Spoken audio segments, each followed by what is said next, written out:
The discovery of horse meat disguised as beef in burgers and lasagnes has kicked off a crisis. Emergency summits have been convened in the UK and France, and the race is on to find the source of what one British minister called an international criminal conspiracy. At supermarkets like this one, up and down the country, consumers are thinking twice about what they buy.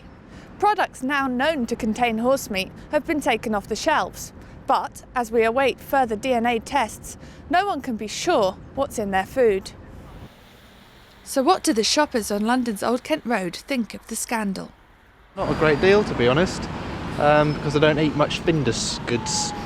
I try not to eat any sort of packaged, frozen, factory processed meat if I can help it. Since we heard about the Findus, we've stopped buying it. I think it's better off to go to the butchers to get their meat there. It's far more better than getting packaged meat from the shops. I think it's brilliant.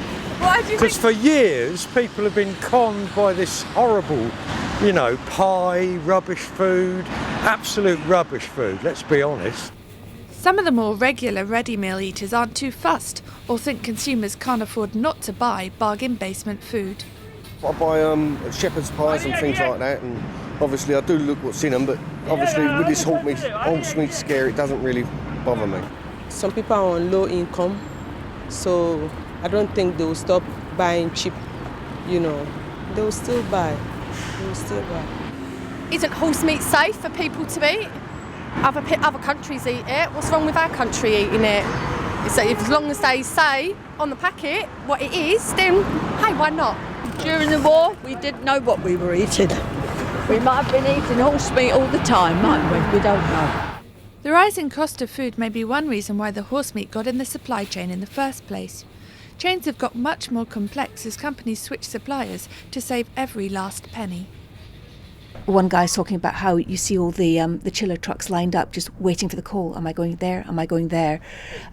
So there's no way that there's a sort of traceability, according to some of these analysts, the traceability of the supply chain that we've typically seen in the past.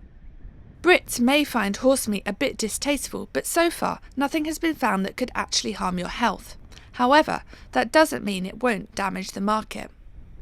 We've already seen surveys saying a third of people are less likely to buy processed meat products.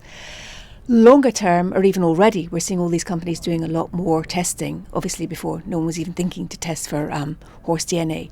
That's now happening, and there's a cost to that. Now, Tesco have said they'll bear the cost, but everyone's margins are under pressure. The temptation will be, whether it's the processors doing the testing or the retailers, for them to pass it on, either up to consumers or back down the chain.